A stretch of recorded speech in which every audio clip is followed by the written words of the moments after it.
Abu Dhabi کے شیخ خلیفہ بن زائد ال نہیان کی فیوچر پلاننگ کے تحت ابوظہبی میں ہر طرف کنسٹرکشن کا کام زوروں شوروں سے چل رہا تھا۔ ابوظہبی یونائٹڈ عرب ایمریٹ کہے جانے والی 7 ریاستوں میں سے سب سے بڑا اور رئیس شہر ہے۔ اس کے شیخ خلیفہ بن زائد 875 ارب ڈالرز کے مالک ہیں اور ان کے خرچ کرنے کے منصوبے بھی اتنے ہی جاندار ہیں۔ جہاں ایک طرف دبئی کے رولرز نے دبئی میں نامی گرامی پروجیکٹس بنا کر دنیا بھر میں نام کمایا، جیسے کہ دنیا کی سب سے اونچی عمارت برج خلیفہ، دی پام، دی ورلڈ اور بے حد شاندار برج العرب، وہیں دوسری طرف اس دوڑ میں ابوظہبی نے بھی دبئی کو اکیلا آگے نہیں جانے دیا اور ایک انوکھا قدم اٹھا لیا۔ جی ہاں، دنیا کی پہلی ایک سکے جیسی گول شکل کی عمارت بنانے کا قدم۔ ایسی بلڈنگ اس سے پہلے پوری دنیا میں کبھی کسی نے نہیں بنائی تھی۔ یہ بلڈنگ ابوظہبی کے رولرز کے لیے بہت ہی زیادہ امپورٹنٹ تھی، کیونکہ اسی بلڈنگ نے دنیا بھر میں ابوظہبی کا امپریشن بنانا تھا اور ابوظہبی کا فیوچر بھی اسی بلڈنگ پر ڈیپینڈ کر رہا تھا۔ 400 فٹ اونچی اور 23 منزلہ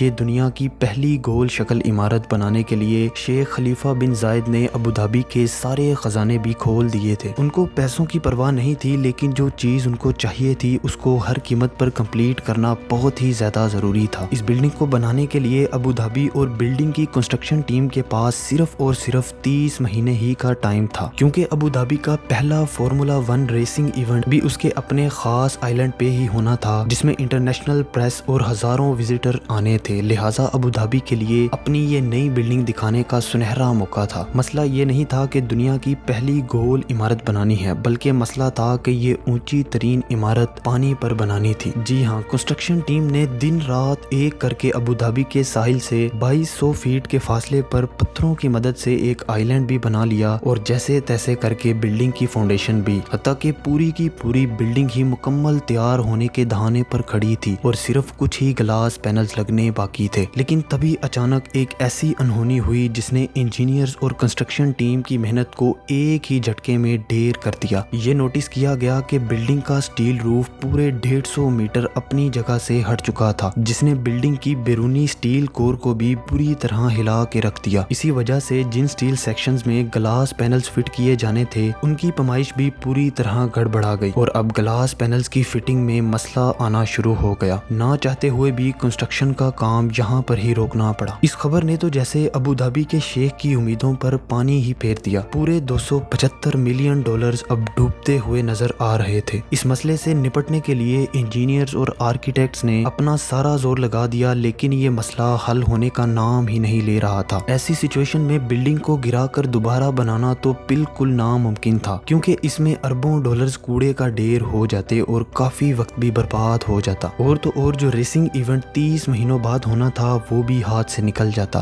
اب اسے کمپلیٹ کرنے کا صرف ایک ہی حل بچا تھا اور وہ تھا بلڈنگ کی روف آرچ کو کسی طرح اٹھا کر اپنی جگہ لایا جائے، جس میں خطرہ صرف اسی چیز کا تھا کہ ہائیڈرولک جیک لگا کر پورے 2500 ٹن کا لوڈ اٹھاتے وقت کہیں کوئی دوسری مصیبت انجینئرز کے گلے نہ پڑ جائے، کیونکہ کوئی بھی بلڈنگ کو گرتا ہوا دیکھنا کبھی بھی نہیں چاہتا تھا۔ لیکن اس کے علاوہ انجینئرز کے پاس کوئی سلوشن نہیں بچا تھا۔ آخر کار یہی رسک لے لیا گیا اور روف آرچ کے نیچے 4 ہائیڈرولک جیکس 2-2 کے پیر میں لگا دیے گئے اور اب باری تھی پورے سٹیل فریم کو آہستہ آہستہ اوپر اٹھانے کی۔ فیکٹس اپ آفیشیل کی اس نئی ویڈیو میں خوش آمدید۔ ناظرین، ابوظہبی میں الراح کے ساحل پہ فخر سے کھڑی یہ بلڈنگ، جس کو ہم الدار ہیڈ کوارٹر کے نام سے جانتے ہیں، یہ ایک مین میڈ آئیلینڈ پر بنی ہوئی بلڈنگ ابوظہبی کی آئیکونک بلڈنگ ہے۔ نیو یارک کے اسٹیچو آف لبرٹی سے بھی اونچا 410 فیٹ لمبا یہ دنیا کا سب سے اونچا پہلا گول ہیڈ کوارٹر ہے، جس پر پورے 275 ملین ڈالرز یعنی 5,500 کروڑ روپیوں کا خرچہ ہوا تھا۔ 1950s میں ابوظہبی بھی دبئی کی طرح مچھیروں کا گڑھ ہوا کرتا تھا، جہاں دور دور تک صرف ریت ہی ریت اور کڑکتی دھوپ ہی نظر آتی تھی،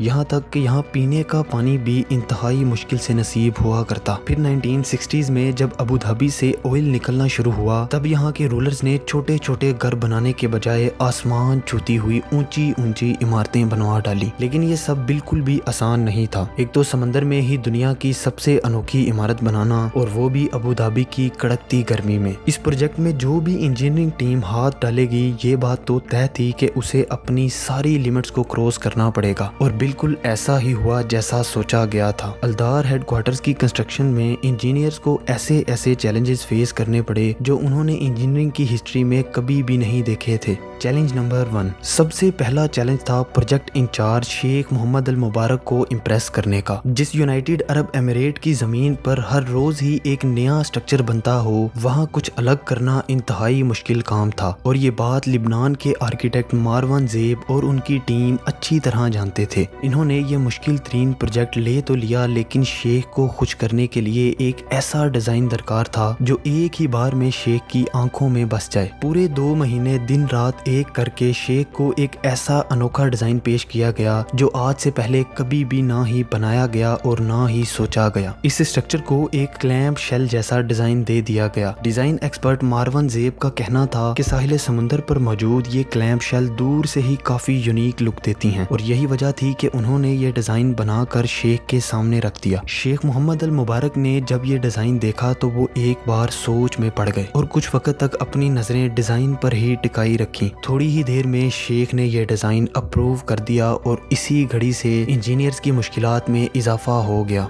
चैलेंज नंबर 2, मारवान ज़ेब को शेख ने डिज़ाइन का अप्रूवल तो दे दिया था, लेकिन अब बारी थी काम स्टार्ट करने की। लेकिन यहाँ एक और मसले ने इनका रास्ता रोक लिया। डिज़ाइन के लिहाज से इस क्लैंप शेल जैसे अनोखे स्ट्रक्चर को पानी के ऊपर होना था, जिसके लिए एक आइलैंड की ज़रूरत थी, और वो आइलैंड यहाँ मौजूद नहीं था। एक नया आइलैंड बनाने के लिए अल राह बीच से ठीक 2200 फीट के फासले पर पानी के नीचे 26 फीट गहराई तक लाखों टन वजनी पत्थर डलवाए गए, और इस पत्थरों की बेस पर सिर्फ रेत डालना ही बाकी था। वैसे तो पूरा अबू धाबी ही रेत से भरा पड़ा है, लेकिन अबू धाबी के डेजर्ट्स की रेत ऐसी है जो पानी में मिक्स हो जाती है और पानी के साथ ही बह जाती है। आइलैंड के लिए ऐसी रेत की जरूरत थी जिसके जर्रे आम रेत की निस्बत काफी मोटे होने चाहिए। रिसर्च के बाद ये पता चला कि ये रेत कहीं और से नहीं बल्कि समुंदर के ही अंदर से निकाली जाएगी। लेकिन इस बार खुशकिस्मती ये थी कि अबू धाबी के पिछले शेख ने 1970 में एक शिपिंग चैनल बनवाने के लिए ऐसा ही एक मैन मेड आइलैंड बनवाया था। लेकिन अब ये आइलैंड बिल्कुल ही बेकार पड़ा हुआ था और इसकी रेत भी जरूरत से कई ज्यादा है। इसीलिए बजाय इसके कि रेत को समुंदर में से निकाला जाए, इंजीनियर्स ने पहले से ही तैयारशुदा रेत को आइलैंड बनाने के लिए इस्तेमाल करना गनीमत समझा। इस आइलैंड को कंप्लीट करने के लिए पूरे 30 लाख क्यूबिक मीटर रेत चाहिए थी, जिसके लिए बेकार पड़े आइलैंड की सख्त रेत को बड़े बड़े ट्रेजर की मदद से पहले काटा जाता और फिर रेत को एक फ्लोटिंग पाइप की मदद से कंस्ट्रक्शन साइट तक पहुंचाया जाता। इस पाइप से गुजरने के बाद रेत सीधा आइलैंड पर स्प्रे की जाती, जहां कई एक्सकवेटर्स उस रेत को दिन रात की मेहनत से बराबर करके आइलैंड की शक्ल देने में जुटे हुए थे। पूरे 8 महीनों की लगातार मेहनत के बाद आखिरकार अल्दार हेडक्वार्टर के लिए समंदर में ही जमीन का बंदोबस्त हो चुका था, जिसपे पूरे 59,000 टन वजन पड़ना था, जो तकरीबन 10,000 अफ्रीकन हाथियों जितना इंतहाई ज्यादा वजन है।